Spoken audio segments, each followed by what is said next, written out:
Thank you, everybody, for joining, and welcome to today's webinar on 3 strategies to cut energy and operating costs. My name is Uri Kogan. I lead product marketing here at R0. I want to start by emphasizing that buildings are really big energy and labor users, as we'll see in a bit. You would think there would be a lot of savings potential, that we would have this glide path into this lush valley full of savings. But to get into that valley, we have to first climb over a steep and treacherous pass. It's difficult to get over this barrier because the rising demand for building services drives costs up, and the rising cost of actually doing the projects that generate savings stand in the way of progress. The solution is, instead of going over the mountain, to tunnel through. If you come into Yosemite from the south, you go through a long tunnel in a mountain, and as you emerge from the tunnel, you come into this spectacular scenery. This tunnel was built to prevent people having to take a much more treacherous route. So we can take example from the folks who constructed this and think about how we can take a better approach in our buildings. And that approach is to operate the spaces that we already have with more intelligence. Today, we'll be talking about the big savings potential, the blockers that get in our way, and how we can operate those spaces in a more intelligent way. So let's talk about savings first and look at energy. Commercial buildings spend a lot of money on energy. If you look at office spaces here on the left, they spend about $27 billion a year in the US. Hospitals spend about $7 billion a year, but about 3 times higher than offices per square foot.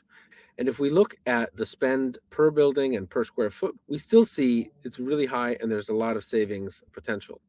Hospitals are actually off the chart. The purple line would have to be way above the top of the screen here to fit. They're using $800,000 of energy for the average hospital in the US. That's about 10 times more than any other commercial building type. Some of that is because they tend to be bigger, but a lot of it is because they're energy intense. And if you look at it per square foot, they're near the top of the list. Offices are using a little bit less than half, about $1.63 per square foot of energy. If we break down that energy use, we can see that there's a tale of 2 different groups. There are the building types on the left that use 60 to 75% of their energy for HVAC and lighting. And there are the buildings on the right that use most of their energy for refrigeration and cooking, and that's why they tend to be smaller proportional consumers of HVAC and lighting. On the left, if you add up HVAC and lighting, it's not that inconsistent across a fairly wide variety of spaces: offices, nursing homes, inpatient healthcare, religious institutions, schools are all broadly similar. What we're going to be talking about today from an energy perspective is about HVAC and lighting savings. It's mostly applicable to the types of buildings on the left. And I'll be pointing out examples from offices and hospitals, but if you're representing a school, a religious institution, nursing home, or public safety, the principles are going to be similar. So you can apply the ideas in your domain. I'm often asked, how important is climate in the mix here? Of course, climate matters, but less than the type of building. Here on the left, you can see nationwide for all commercial buildings what the breakdown is.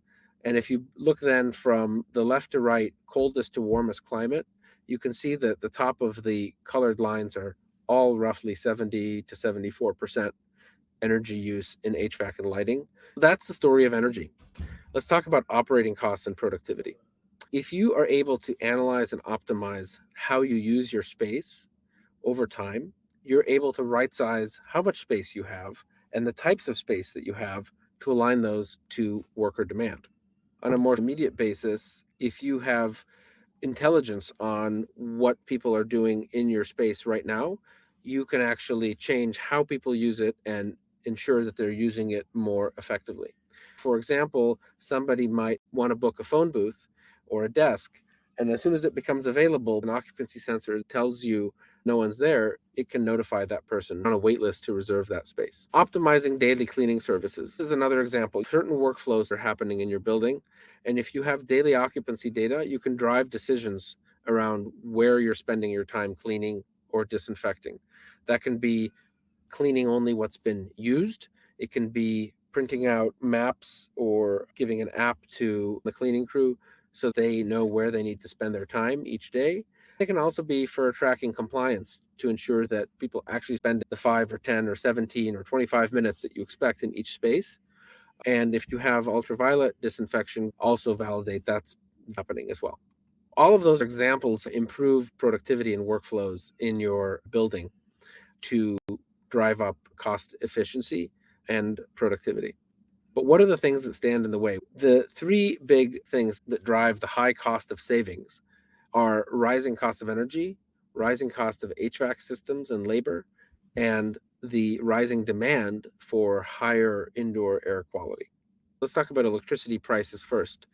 Generally, electricity prices have been trending with inflation. There are some exceptions, like here in the Bay Area in the last couple of years. You can see the green line has spiked even as the black line of inflation has started to calm. Since the shale revolution of 2008, natural gas prices have really come down and stayed flat until the last few years when they had a huge spike, although they're down again. At the same time, the mix of energy that buildings use is changing. Starting in the mid 1990s, the proportion of electricity used in buildings has been trending upwards. It started around 50%. By 2018, it was about 60%, and it's only gone up since then and is continuing to go up as there's more investment and focus on electrifying our buildings for the sake of reducing greenhouse gas emissions. So your dependence on electricity and the fact that electricity prices are continually going up is a challenge for most building owners. You might think to upgrade your systems so that they use less. The challenge is that upgrading your systems is expensive and is getting more expensive. So here again in black is inflation overall, and you can see that HVAC equipment in blue is going up roughly with inflation until the last couple of years when it's actually continued to go up even as inflation has eased a bit. On the labor side, it's the same story. Labor for HVAC and plumbing, that's also going up faster than overall labor costs. So we see the cost of energy rising, we see the cost of doing something about it, upgrading our HVAC rising. At the same time, there's a increasing focus and desire for better indoor air. One dramatic example is what ASHRAE, which is the organization that sets ventilation standards, put in their latest recommendations for ventilation in times when infection risk is high. They've calculated how many air changes per hour you need in each space to reduce the risk of infection. Compared to their prior standards of ventilation, there's a dramatic increase. In the healthcare and patient rooms, it's a six-fold increase from 4 to 24 air changes an hour. That's about the same as you would see in a densely packed airplane. In waiting rooms, they recommend an even higher air changes per hour of 40. That's practically a breeze. And you see similar deltas in education, in offices, and other spaces. So really a huge increase in the amount of ventilation to reduce infection risk. There are similar recommendations coming out of the CDC, out of Lancet, a well-known medical journal. Other organizations, LEED, for example, has in their latest draft, instead of 4 points toward certification from intermittent monitoring and surveying, you can now get 10 points if you do continuous monitoring. So they're emphasizing the importance of indoor air quality quite a bit more. Bottom line, even as the cost of energy and HVAC retrofits is going up, the need to deliver greater environmental services and indoor air quality to your building is also going up. So those are together the triple whammy that is hitting folks who are trying to drive their costs down. What do we do about it? This is really where the action is, thinking about how instead of going over that mountain pass, we can tunnel through. And that's all about smarter space operations. We've created a maturity model to help you think through the steps you need to deliver smarter operations. The first step is to know what is going on in your space. You can't really do much if you don't know what's going on in your space. The second is to optimize the space you already have and the workflows you're already undertaking. Once you've done that, now you can look at some of those core building systems and think about how they can match the needs of the people in your building more precisely. And only once you've done steps 1, 2, and 3 does it make sense to really look closely at step 4, investing in those bigger projects that require construction, that require big capital outlays, that require permitting and all of the challenges of that kind of work. While those projects tend to get the lion's share of attention in the industry, they're actually not necessarily where you should start because they're hard, they take a long time, they're very expensive. That's really the core takeaway from today. There is a lot that you can do to reduce the cost and improve the productivity of your spaces that doesn't require those big projects. Let's dig into this. Let's start with the first step and knowing what's going on in your space. There's really 4 pillars of measurement that you want to undertake to understand your space. Those are occupancy, indoor air quality, energy, and health. Let's talk about indoor air quality. You want to look at 3 categories. There's standard measurements. Those are temperature, humidity, carbon dioxide. These measures will get you a reset certification for indoor air quality. They're the measures that typically fall into high performance building standards like LEED. There are additional advanced measurements that might matter for you depending on the kind of building that you have. And there are other things you may want to measure at the same time, like light intensity, noise levels, pressure. Pressure is particularly important in operating rooms to ensure patient safety. So there are nuances depending on the kind of space, but this is a high level view of some of the things you might want to measure. On the occupancy front, there are 2 considerations. There's the spatial resolution, that's the left to right axis here. Am I looking to measure how many people are entering my entire building or floor? Or do I want to measure at the seat or person level to understand, is this phone booth currently occupied or not? And there's a second dimension, which is what kind of technology am I using and what does that enable me to do? So from the bottom here, you have binary inputs. There's somebody here or there isn't. And then if you move up, you can count how many people are in the space. If you go to the top, you get to optical image computer vision. You're actually taking a low resolution picture and interpreting that with artificial intelligence algorithms to figure out what it represents. This is powerful because it's not just about counting people, it can also be about counting laptops, backpacks, which can help you detect situations of passive occupancy where somebody's left a backpack in a conference room or a laptop on a desk, but they're somewhere else. They've left for lunch, they're in a meeting somewhere else in the building.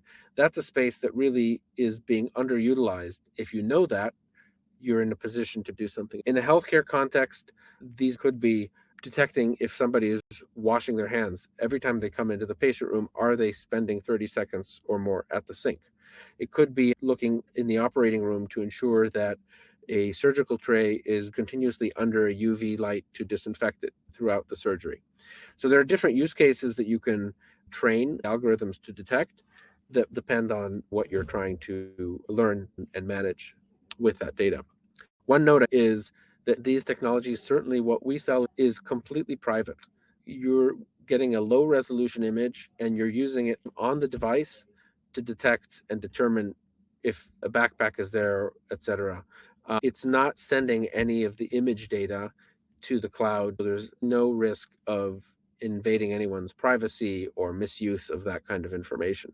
On the energy side, you can measure a lot of this just by looking at your utility bill and applying these percentages to that to figure out how much is likely going to lighting, ventilation, AC, and space heating if you don't have more precise measurements on each of these systems. On the health side, you want to measure infection risk. So in a typical 100-person office, you have different space types. The higher risk spaces are densely packed. They have people spending more time in them. There's more time for one person's infection to potentially pass to somebody else. They tend to have more social behaviors or more exertion in the case of fitness rooms. There's just more breathing in and out, which increases the potential for transmission. On the other hand, you have lower risk spaces that are more sparsely packed, that have shorter dwell times, tend to be quieter, where we tend to be still sitting in a private office and working. There's a lot less breathing that's going on and therefore lower risk of transmission. This kind of measurement is not refined. We can get more precise. When we actually work with customers, we might start with this high level guideline of risks, but then we're going to actually go further and look at particular rooms' dimensions, at the HVAC system they have and how much air it's delivering. what kind of safety protocols in a particular hospital or clinical setting, and what kind of behaviors are we seeing in that space. We also do active risk monitoring. That's where the occupancy data comes in, because it's one thing to say a conference room with 15 people, but if there's only ever 3 people in there, the risk is a lot lower than if it's consistently full. The way the HVAC is designed is not always the way it works. You could have a piece of furniture or a box in front of the vent. You could have an air handling unit that's reaching the end of its life and is not delivering the same amount of air that it's rated for. So actually monitoring what's really going on in space over time gives you a better sense of the risk. You can also monitor how effective manual cleaning is. If you're using a cleaning solution that needs to sit on a desk for 10 minutes before it's actually disinfecting, and people are only spending a minute or two in a room, you're probably not getting what you expect out of that process. If you are using UV, you can also be measuring whether that UV cycle has been run. If you're concerned about hand hygiene in a hospital setting, you can know whether that has taken place every time somebody's entered the room. These are active, ongoing ways to measure and ensure that you understand the risk of each space in your building. Now that we've measured energy, measured occupancy, measured air, and measured the risk of infection, we want to figure out what we can do with that data to optimize the space. If you have good occupancy data, you can do a number of different things. You can use it for space planning. So that means over longer periods of time, how much space do I need? What kinds of space do I need? You can use it for active space management in the moment. Do I know where there's a space that I can use right now? Do I know if there's a passively occupied space? Or maybe somebody booked a room and never entered. That space can be returned to the booking system so somebody else can use it. We've already talked about smart cleaning on the janitorial or EVS side in the hospital context. There are other examples, like maybe you have in an office building a bunch of mini cafeterias with snacks and coffee that are getting refreshed every day. If you know a particular space is not being used much, maybe you don't need to refresh that as often. Building automation is using data from occupancy to drive lighting or HVAC up and down. We'll talk more about that in a bit. A couple of real examples. This is a hot desking example from Australia where a bank had 4 floors and folks were complaining that there wasn't enough space. The bank was looking into getting a 5th floor to expand. But by measuring the utilization of the 1,300 desks on those 4 floors, they discovered that they were only at a 66% peak utilization. They had about 300 desks every day that were not being used. They were able to reconfigure that space to give departments that were under strain more space, to give the departments that had lots of extra desks less. And they implemented a desk reservation policy. And by doing those things, they were able to increase utilization from 66 to 95%. That saved them from having to get that 5th floor, which would have been a $5 million lease. That was a significant savings simply by knowing what people were doing in their space. Another example is densification in an American tech company. They were growing so fast, every quarter they were rearranging all of their space. Over 2 years, using 4,000 sensors across their workspace, we were able to help them measure utilization and inform what they were doing every quarter so that they could reconfigure the space to what they needed at that time. By replacing underutilized space types with types of space that were more usable and useful for their workforce, and by making real-time occupancy data available, they were able to densify their campus and grow their workforce by 20% without having to increase their square footage at all. That represents an enormous savings. Let's talk about 3 use cases that air quality monitoring enables. One is controlling ventilation. If you measure indoor air quality and you have a system that can dynamically respond to that in a given zone or room, you can connect those two together. When you don't have as many people in the space or air quality is exceeding standards, you can adjust ventilation down and reduce your cost of that ventilation power.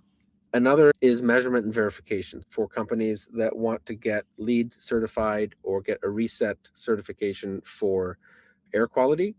In this case, you're typically measuring a lot more attributes than you need in the first example, but you don't need to measure it everywhere. So if you think about the top example as measuring a little bit of information in every possible space. This is measuring a lot of information in just a few spaces. Generally speaking, what do our conference rooms look like? What do our patient rooms look like? What do our lobbies look like? You're trying to understand on an indicative basis what kind of air quality you have if your goal is to get certification. The best is to have detailed monitoring everywhere so that you can have a proactive health, wellness, safety, productivity agenda throughout your spaces. And if you're going to take this approach, you need comprehensive monitoring in all your occupied rooms. And it's much more important to think about the software layer that enables you to take this data and turn it into insight and action. For example, releasing space that has been booked and isn't being used. You need a software layer that makes that easy to do, that is accessible to many more users, either directly or through integration. At this point, you have a lot of monitors in a lot of places. So how are you going to make sure that they're all working? So you think about the operations and maintenance of that fleet. So software becomes much more critical if this is the use case that you're after. Thinking about the total cost of ownership becomes really important, because now you have a lot of monitors in a lot of spaces. You have a lot of installation costs if you have to wire them all. Let's turn to health. If you're monitoring health and you've identified that you have high risk spaces, what do you do about it? You can reduce pathogen loads with ultraviolet cleaning, and we have a number of products that do that. So on the left, we have Arc. That's our mobile tower that you use after hours. You can roll it into a space when it's not occupied, plug it in for a few minutes, and reset the pathogen load in that space. These are powerful and will pretty much knock out almost everything in the air and on surfaces in just a few minutes. These are great for incident response or for part of a disinfection program, like a janitorial staff or an EVS staff in a hospital. We have a number of installed products, and these are mount on the wall or ceiling and run all the time when people are in the space. This is a really terrific option when you're focused on protecting a space between disinfection cycles. So if you think about an office space, it's all well and good that somebody is disinfecting at night, but if I'm in that conference room all day and somebody else is sick, it doesn't help me that it was disinfected last night. I need disinfection continually while I'm in this meeting with my sick colleague. And so that's what these products deliver, because they are running when people are in the space and ensuring that space is continuously disinfected. And as you can see, we have different form factors that operate in different contexts and space types. If you've measured your space types, identified the risk, and installed these kinds of systems, these are the kind of results that you can see. So at the Mayo Clinic, reducing hard to inactivate spores called B. subtilis by up to 99.8%. There are a lot of easier to kill pathogens, COVID, flu, and others that have even higher rates of inactivation. At Trilogy, which is a large network of senior care centers, we've reduced surface bacteria and airborne bacteria dramatically as well. We also did a large study with one of the largest US school districts where we installed beams during the peak of the pandemic. They saw more than a 50% reduction in COVID levels in wastewater. We've talked about knowing what's going on in your space and measurement. We've talked about optimizing your space and the workflows that you use in that space. Let's talk about the building itself and what we can do to make that building meet the needs of the people in it more precisely. We've already talked about how energy use is in offices and how it's broken down on the left. Let's talk about what we can do about that. If we're measuring occupancy or indoor air quality, we know when people are no longer in a space, and we can use that information to turn down the HVAC and lighting and save 30% of this whole bar on the left. That's a dramatic reduction in energy use.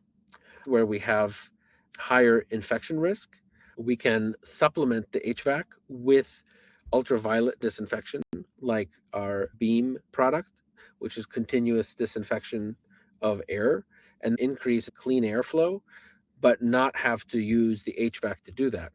The Beam uses about as much power as a laptop, as opposed to your HVAC system, which uses dramatically more. So that can drive your HVAC costs down significantly where you are concerned about infection risk. When you have too much ventilation relative to how many people are in your space, you can recirculate air rather than pulling in outside air. you're going to have to heat or cool, you're going to save a fairly significant amount of energy. Fourth on the list is new technologies that are more efficient than traditional filters. A lot of buildings have switched to higher MERV filters in recent years to reduce infection risk. And that's great, but those higher MERV filters also require more energy to run. More efficient options swap in for the filter. They don't require changing the whole configuration of your system. You can get great filtration with less energy cost to the ventilation system. Lastly, reducing lighting when you have sufficient daylight in offices or patient rooms near a window. Altogether, you can reduce up to 40% of your HVAC and lighting energy without having to do any kind of retrofit. That's a pretty amazing value. In the case of hospitals, it's probably a little bit less dramatic because hospitals are 24/7, so you don't have quite as much potential savings. They also tend to be a bigger footprint. There's a lot more interior space where lighting is necessary, and high quality ventilation is even more important in hospitals. The same general principles are available, although the savings might be a little bit lower. Again, we're talking about projects that you can undertake without a retrofit, without a construction permit, without engaging a big engineering firm. These are massively easier and faster to get into the market. We've talked about knowing what's going on in your space. We've talked about what you can do to optimize that space and the workflows. We've talked about how you can run the building systems themselves more precisely to reflect how many people are in your space, the current air quality, the current lighting conditions. If you've done all of that, what am I going to invest in bigger projects? Two considerations. First, obvious, but still worth pointing out. Focus on the projects that deliver high savings at low cost. If you look at this 2x2 matrix, most people think that the projects they need to undertake are HVAC and lighting retrofits or building shell retrofits, windows, insulation, roofing. Those are all potentially big savings, but they come at a really high cost. Why would you do those before undertaking lower cost options that can deliver high savings? The topics we've covered today are in that smarter building management bucket in the bottom left. On the right, I want to point out something that's maybe less obvious, which is that as your payback goes up, your risk goes up in two ways. First is that if you're looking at a project that's only going to pay off in 2 or 3 years, you may find when you get to that 2 or 3 year mark that what you actually need your building to do has changed. Maybe your footprint has outgrown what that building can support and you're moving to a new building. So you've made an investment that isn't really for you, it's for whoever follows you. Maybe your usage has shifted in some other way. It's hard to undertake a big building retrofit when what you need from that building may be very different in a few years. Secondarily, there's a ton of investment going into the technologies that people are looking at installing, whether those are heat pumps, more efficient heating systems, different kinds of air handling equipment, and all the rest. And rightfully so, we need better systems, no question. But what that means is that those systems are getting better faster than they used to. And so the system that you can buy and install in 2 years or 5 years is going to be dramatically better than the one that you have available to you now. If you make a decision now, as opposed to waiting a few years, there's a risk that you buy something that ends up not being as effective over the long term as if you had waited for the next generation or a couple of generations down the line. It's not just the systems themselves, it's also how these systems all work together and integrate. The building management systems industry has been stuck for many years with control systems that don't work well together, that create buildings that don't operate the way they're designed to operate. And that is slowly shifting as more and more internet and software thinking gets embedded into the building industry. And the kinds of systems that will be available in the future are going to be even better in terms of how they integrate and solve these kinds of building challenges cohesively compared to what's available today. I say that not just because I'm a watcher of the industry, but because R0 is really focused on doing that ourselves. What we believe in is delivering rapid ROI systems and intelligence that you can apply right away, that doesn't take any maintenance or very low maintenance, and that is open. More and more systems are coming into play that want to play together, and we want to be ready to play with them. We are not giving you a proprietary system that you can't connect to everything else. We build a system that is as open as possible and gets more and more valuable as you connect more and more of your building together. We're the only vendor that I know of that is looking at this challenge holistically, looking at occupancy, at energy, at health, and at indoor air quality. No other vendors in the market are covering all four domains to ensure that you have the best shot at making your building work super well for you. I'll wrap up by saying that we have the privilege of working with many amazing organizations, companies like Netflix and Salesforce, hospitals like Stanford and Carle Health, Mayo Clinic, and many other terrific organizations in other industries as well. Thank you all for joining today.